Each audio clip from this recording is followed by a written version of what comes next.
morning. Say good morning. Morning. Welcome to the hotel. Thank Nice you. to have you with us, General. Good morning. Thank you so much for doing that. Yeah, good morning. Good morning. How are you? Hi, welcome. Thanks so much for being here again. Yeah.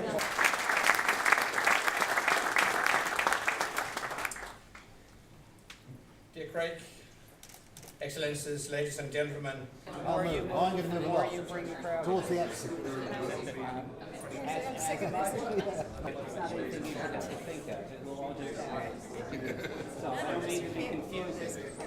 We call upon the Afghans themselves to engage more fully. President Karzai and his government will take the primary responsibility, and the Afghan security forces will take that primary responsibility in the future. So the speed in which we can enable them to build that capacity, again, is up to all of us.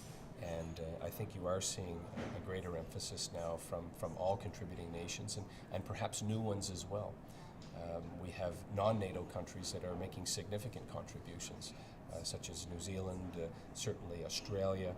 Japan has made a lot of financial commitments. Today. I mean, do you see the alliance as just NATO? I watched you at Independence, Missouri back in March 19. Okay. I think that the transatlantic relationship continues to be the central aspect of how we operate in the 21st century. We are countries with similar values and similar interests, and our combined strength is greater than anything else in the world. But it is a relationship, like all relationships, that needs to be understood, that needs to be worked on and not taken for granted.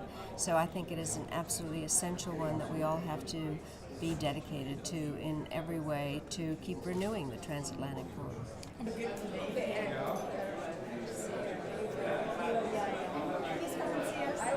Today, when people say, you know, a certain country was impacted by this, but it's not us, and it's a false implication of the concerns, because I do believe that we can't afford to have any country falling. We depend so much in terms of leadership in countries like Europe and the EU here, as well as the United States and other countries as well. The most important part is that we try to help one another in the recovering process. There's so much investments from the UAE throughout the world, not just in the West, but also in the Far East.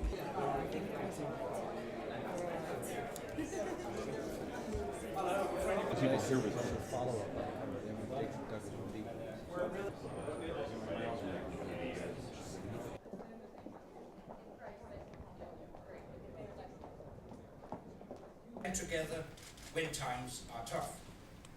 In a nutshell, we have basically very little that divides us. And in the parliamentary field, see at present, European Parliament has called for operations and other activities, political legitimacy.